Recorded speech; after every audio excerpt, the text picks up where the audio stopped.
Balaxanıda iş var yoldaşlar. Balaxanıda iş var. Mən 2 dənə işdən bəhs etmək istəyirəm Balaxanıda olan.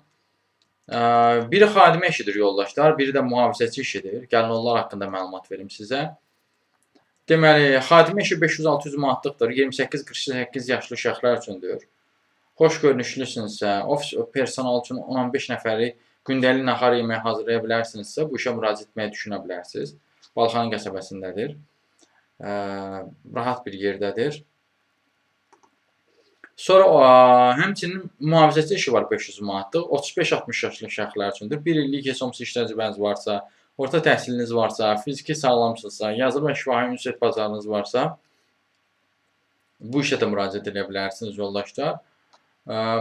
Təkcə bu işlərlə deyil, digər işlərlə də tanış olmaq istəyirsə, ümumiyyətlə bu işlərə müraciət edəcək istəyirsinizsə, bir sözlə iş tapmaq vəsiyyətini çəkirsinizsə, onunla bağlı əlaqə vasitəsindən mesaj yaza bilərsiniz. Əlaqə vasitəsi profildə qeyd olunubdur. Siz bu videonu harda görürsə, orada kanala daxil olduqdan sonra, Toğrul Əcəvada kanalına daxil olduqdan sonra diqqət eləsəniz, orada əlaqə vasitəsi qeyd olunub profildə. Həmin əlaqə vasitəsini götürüb mesaj yaza bilərsiniz. Yəni, təkcə Balaxanıda deyil, digər yaxın ərazilərdə də iş ola bilir yoldaşlar.